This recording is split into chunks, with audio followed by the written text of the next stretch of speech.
Dan carilah negeri akhirat dengan apa yang telah dianugerahkan Allah kepadamu. Tetapi janganlah kamu lupakan bagianmu di dunia. Jumpa lagi dengan Mbah Mun Ajat Karimullah, sebuah channel yang membahas tasawuf dalam perspektif ilmiah wa amalia. Kali ini kami akan menyampaikan sebuah penugasan khusus dari Yang Mulia Tuan Guru Mursyid kami untuk menjelaskan kepada segenap jamaah Majelis Zikir Thoreqat Naqsabandiyah Kholidiyah Nusantara. Namun demikian, kami juga tetap membuka diri bahwa ajaran-ajaran kami bersifat universal yang bisa dipahami oleh siapapun, karena kami adalah sebuah tarekat yang ilmiah dan eksakta, sehingga tidak terlalu sulit bagi pihak-pihak yang memang paham terhadap ilmu-ilmu eksakta, wabil khusus terkait dengan ilmu fisika kuantum, yaitu fisika dalam level partikel subatomik. Karena bahasan kita adalah bahasan ruhani, dan di alam materi atau di ilmu pengetahuan yang paling dekat persinggungannya adalah fisika kuantum, sehingga ini tidaklah sulit untuk memahaminya. Ini juga kami sampaikan juga kepada umat yang memang punya keinginan untuk belajar bagaimana mengeksplorasi ruhani, karena manusia sesungguhnya adalah makhluk ruhani. Yang jasad itu sesungguhnya pelengkap. Kita akan paham itu, sebentar lagi akan paham ketika artificial intelligence telah berkembang dengan sempurna, kemudian teknologinya juga mengikuti. Kita nanti akan tahu persis bahwa manusia bisa menciptakan robot yang persis dengan manusia. Karena apapun teknologinya sudah bisa dimanipulasi, apalagi yang bersifat jasad. Akal pun sudah bisa dimanipulasi, hati dan perasaan sudah bisa, bahkan lebih pintar daripada manusia. Sehingga nanti akan ada robot-robot yang lebih cerdas dari manusia, lebih tampan, lebih cantik gitu. Manusia akan tergusur ketika berada dalam kesadaran akal. Oleh karena itu, manusia harus naik dimensi. Nah, bahasan ini juga masih dalam bahasan terkait dengan tafsir Quran Qadim. Ini adalah bagian yang kelima. Kita akan mencoba menafsirkan Al-Quran dalam perspektif Qadim. Yang akan kita eksplorasi pada kali ini adalah terkait hubungan antara urusan dunia dengan urusan akhirat. Jadi terkait dengan Quran surat Al-Qasas 77. Baiklah, agar kita punya pemahaman yang presisi, kita bisa membedakan apa itu tafsir Quran Qadim dibandingkan dengan Quran pada umumnya. Rujukannya saya ambil dari NU Online, yaitu quran.nu.org.id. Bismillahirrahmanirrahim. Wabtaghi fima ataqallahu ad-daral akhirah wa la tansa nasibaka minad dunya wal ahsim kama ahsanallahu ilaik wa la tabghil fasada fil ard innallaha la yuhibbul mufsidin. Yang artinya, dan carilah pada apa yang telah dianugerahkan Allah kepadamu dalam kurung pahala negeri akhirat, tetapi janganlah kamu lupakan bagianmu di dunia. Jadi akhirat dulu, ini baru dunianya. Berbuat baiklah dalam kurung kepada orang lain, sebagaimana Allah telah berbuat baik kepadamu, dan janganlah kamu berbuat kerusakan di bumi. Sesungguhnya Allah tidak menyukai orang-orang yang berbuat kerusakan. Kemudian saya bacakan tafsirnya secara cepat ya. Nasihat di atas tidak berarti seseorang hanya boleh beribadah murni atau mahdoh dan melarang memperhatikan dunia. Berusahalah sekuat tenaga dan pikiran untuk memperoleh harta, dan carilah pahala negeri akhirat dengan apa yang telah dianugerahkan Allah kepadamu di dunia. Nah, ini perspektifnya dibalik gitu. Kalau Qur'annya tadi akhirat dulu, baru dunia. Nah, kalau ini ternyata dunia dulu untuk meraih kebahagiaan akhirat itu. Dan seterusnya ya, silakan dibuka saja di NU online itu. Tetapi prinsipnya adalah seperti itu. Dan ini yang berkembang hampir di seluruh pemahaman masyarakat itu. Jadi semesta ini berjalan secara universe dan waktu berjalan secara sekuensial dari dunia sampai akhirat sampai surga nanti. Itu seluruh umat kebanyakan seperti itu. Alhamdulillah kami di Tarekat Naqsabandiyah Kholidiyah ini oleh Yang Mulia Guru Mursyid kami, melalui beliau kami akhirnya dipahamkan secara ruhaniyah itu bahwa kehidupan ini adalah paralel, bahkan paralel multiverse. Yang dimaksud semesta ini paralel multiverse, yakni bahwa dunia ini adalah universe. Pasangannya di sebelahnya yaitu alam akhirat atau alam metaverse. Dan di pemahaman kami keduanya berjalan secara beriringan sehingga dinamakan paralel multiverse. Jadi ini menjadi sangat relevan di pemahaman thariqat kami bahwa akhirat dengan dunia itu berjalan secara beriringan, bahkan akhirat itu mendahului dunia, karena dunia adalah refleksinya, pantulannya, sehingga banyak dikenal istilah di masyarakat, dunia ini maya, dunia ini hanya fata morgana, karena yang pasti, yang nyata adalah di alam ruhani tersebut, di alam qadim tersebut. Sejalan dengan hal tersebut, maka Al-Qasas 77 menjadi amat relevan kalau kita pahami dari perspektif qadimnya. Karena usahakanlah urusan akhirat, maka urusan duniamu itu akan mengikutinya. Kalau akhiratmu baik, dunianya menjadi baik gitu. Jangan dibalik-balik gitu. Kita berusaha di dunia dulu untuk memperbaiki akhirat. Nah, penjelasannya seperti apa?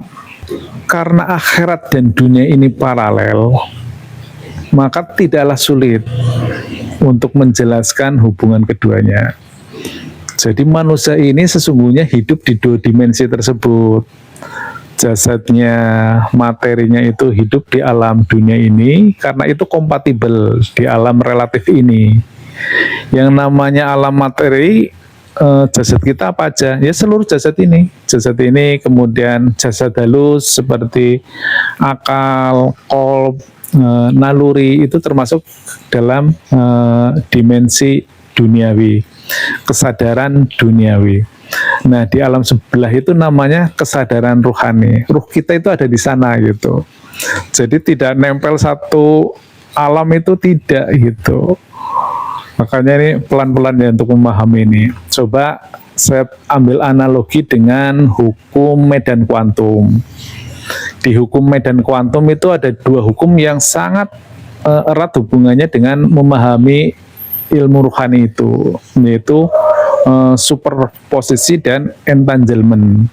Jadi superposisi itu suatu partikel subatomik itu bisa menempati beberapa posisi itu dalam satu waktu dari satu partikel itu. Kemudian entanglement, partikel subatomik yang sama bisa saling terhubung walaupun berbeda ruang dan waktu yang amat jauh. Itu saya kira kedua fenomena tersebut dapat dengan mudah menjelaskan bahwa kita pun sebenarnya hidup di dua dimensi itu. Hanya kesadaran rohani kita tertutup oleh kesadaran jasmani kita, oleh kesadaran rasionalitas kita. Sungguhnya yang paling mudah menjelaskan hal ini juga ketika kita mengamati bayi ya. Perilaku bayi itu ketika baru lahir dia bisa menyusui. Itu pengetahuan dari mana itu? Kalau bukan dari alam qadim. Itu sudah tidak terbantahkan. Kemudian manusia berkembang, makin dewasa, kebutuhannya makin banyak, naluriahnya juga menuntut untuk berkuasa, untuk memenuhi hidupnya, dan seterusnya, dan seterusnya. Itulah yang akhirnya menghijab ruhaniyahnya, sehingga ruhaniyahnya terkubur. Makanya di Torekot kami ini ada sebuah treatment yang namanya aktivasi ruhani atau baiat. Di situ ditanamkan nur iman dan nur kitab untuk melakukan aktivasi potensi dari keimanan kita dan potensi untuk membaca kitab-kitabullah itu yang menjadi petunjuk bagi kita. Itulah ruhani kita. Jadi semoga jelas ya ini, karena ini sering juga saya sampaikan, dan ilmu Torekot kami adalah Torekot arwahi, dan bahasanya ya hanya itu-itu saja sungguhnya. Tetapi kami bisa mengeksplorasi dalam berbagai dimensi, dalam berbagai perspektif itu. Tapi intinya tetap itu-itu saja. Jadi yang diurusi adalah urusan akhirat dulu, urusan ruhani dulu. Ruhaninya dibukakan, diaktifasi, kemudian dipersilakan untuk mengeksekusi tujuan hidupnya. Ketika ruhani kita sudah bisa mendeskripsikan tujuan-tujuan hidupnya, maka jasad kita itu akan mengikuti. Dasarnya apa? Ada hukum yang sifatnya aksioma juga, hukum yang berlaku secara umum, yaitu the higher dimension command, the lower dimension. Jadi dimensi yang lebih tinggi itu mengontrol dimensi yang lebih rendah. Manusia ini unsurnya adalah ruhani dan jasmani. Ruhani itu dimensinya lebih tinggi dari jasmani kita, maka ruhani akan mengontrol jasmani kita. Bahkan dalam jasmani kita pun ada dua entitas sungguhnya, jasad halus yaitu akal rasional dan hati atau kesadaran diri, itu juga bisa mengontrol jasad kita. Jadi kalau kita lebih detailkan, sebenarnya ada 3 komponen utama dalam tubuh manusia itu, yaitu tubuh yang dikontrol oleh akal, kesadaran akal dikontrol oleh kesadaran ruhani. Jadi ini yang harus dipegang erat-erat, bahwa konstruksi ini yang akan menuntun kita kepada pemahaman tarekat yang kita jalani bersama. Kalau sudah paham, kita akan mencoba melakukan eksplorasi lebih dalam lagi bagaimana mengeksekusi kehidupan di dunia ini, tetapi sesungguhnya itu adalah sebuah aktivitas akhirat. Nah, memang prasyaratnya ini menjadi khusus. Jadi, kalau di tataran ini, mohon maaf, ini yang umum menjadi tidak relevan itu. Karena untuk mengeksekusi tujuan-tujuan kita harus berada dalam ordinat 0,000, yaitu suatu ordinat yang mungkin dapat bersambung dengan gelombang mutlak, gelombang dari Allah, gelombang dari Tuhan yang ada di semesta ini melalui sistem wasilah. Nah, untuk bisa bersambung ke dalam gelombang tersebut, maka diri kita itu harus berada di ordinat tersebut. Harus tanpa pamrih, harus tanpa berharap, kita benar-benar harus dalam kondisi zero, atau dalam bahasa kerennya fana itu ya. Intinya bahwa kita tidak ada preferensi, kita tetap tidak ada hasrat dan keinginan kita yang berkelindan dalam aktivitas tersebut, sehingga menjadi relevan ketika kita menjalankan visi dan misi yang telah digariskan oleh Yang Mulia Tuan Mursyid itu, maka hal itu akan lebih mudah untuk kita realisasikan. Sebagai contoh, ketika guru kami memberikan penugasan kepada murid-muridnya untuk berdakwah, itu adalah wujud dari syariat yang harus dilakukan. Ya, kita berdakwah seperti ini adalah wujud dari melaksanakan visi dan misi. Kemudian atas dasar hal tersebut, maka secara syariat kita jalankan prosesnya sebagaimana mestinya. Kita menyiapkan segala sesuatunya, segala resources yang dipunyai, kemudian kita menggandengkan kepada Sang Maha Mutlak, kepada gelombang mutlaknya, agar kita yang relatif itu menjadi limit mutlak. Nah, itulah konsep ilmu laduni sebenarnya seperti itu. Jadi sekali lagi kami sampaikan kepada teman-teman jamaah Majelis Zikir Naksabandia Kholidiyah Nusantara bahwa segala ilmu tentang Qadim ini semuanya adalah top down. Semuanya kita diberi, kita hanya menyediakan rukun dan syaratnya saja. Itulah yang namanya ilmu khuduri atau ilmu laduni. Lawannya adalah ilmu khusuli. Khusuli itu adalah mengeksplorasi semua komponen yang kita punya, semua resources yang kita punya, kemudian dengan metodologi tertentu kita olah dan kita wujudkan dalam karya nyata. Dan itu lebih kepada upaya kita secara fisik. Itulah yang membedakan antara ilmu khusuli dan khuduri. Jadi di ilmu Qadim ini semua sifatnya adalah top down, semuanya adalah laduni, semuanya adalah khuduri. Jadi kita hanya mengikut saja. Jadi termasuk saya pribadi ini mendakwahkan itu juga dalam rangka itu gitu. Kemudian tingkat presisinya tentu amat tergantung kepada masing-masing kita sebagai murid itu. Ketika preferensi kita masih amat kuat, naluri dan akal kita masih kuat, maka keterbimbingan dari alam ruhani tersebut menjadi lebih sedikit itu. Jadi makin kita tidak berkeinginan, makin presisi, karena yang mutlak itu akan makin memenuhi diri kita. Kurang lebih penjelasannya seperti itu. Jadi secara teknikal mungkin dapat saya jelaskan. Sekali lagi nih, yang ini khusus untuk jamaah Majelis Zikir Thariqat Naksabandia Kholidiyah Nusantara. Jadi kami sekaligus mengingatkan kepada teman-teman semua bahwa kita semua adalah murid, kita wajib menjalankan perintah yang mulia guru mursyid kita, karena perintah itu juga sifatnya mutlak, itu dari alam qadim, dan yang kita pahami semua di alam realitas juga perintahnya tidak ada perintah yang aneh-aneh ya, tidak ada perintah yang menurut perspektif di alam dunia juga bukan hal yang negatif itu.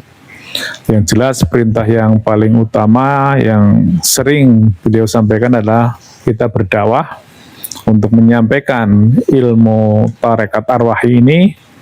Yang jelas ilmu ini dalam rangka untuk hulufisil mikafah. Kami ingin mengeksplorasi ruhani kita yang selama ini dalam kehidupan nyata itu sudah tertutupi oleh kehidupan yang amat materialistis itu. Kemudian perintah-perintah yang lain seperti membangun suro adalah sarana untuk peribadatan kami, dan seperti kita ketahui bersama, suro yang diinginkan oleh Yang Mulia Mursyid kita itu suro yang ramah dengan lingkungan, baik itu dengan alam maupun dengan masyarakat sekitarnya.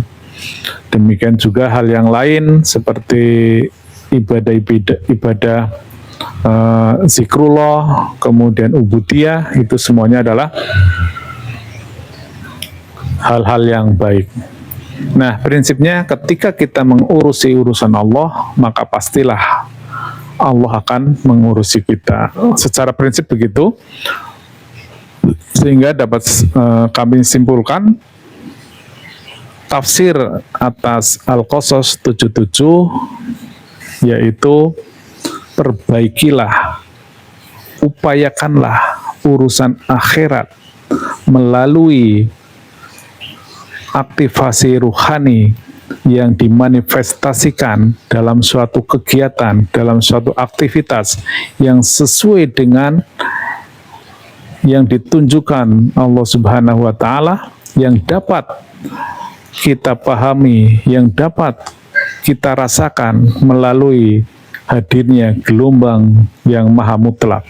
Kita bisa menangkap gelombang tersebut ketika kita berada dalam ordinat 0,00, dan hanya itulah yang memungkinkan kita bersambung dengan Sang Maha Mutlak melalui tali wasilah, sehingga tingkat presisinya akan terjaga, bahwa apa yang diperintahkan kepada kita, apa yang kita jalankan adalah merupakan manifestasi dari Yang Maha Mutlak.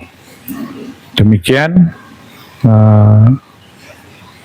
kami hanya menyampaikan, dipahami atau tidak dipahami itu juga bukan urusan kami, karena kami hanya menjalankan apa yang diperintahkan mursyid kami. Ilahi anta maksudi wa ridho kamadlubi. Wassalamualaikum warahmatullahi wabarakatuh.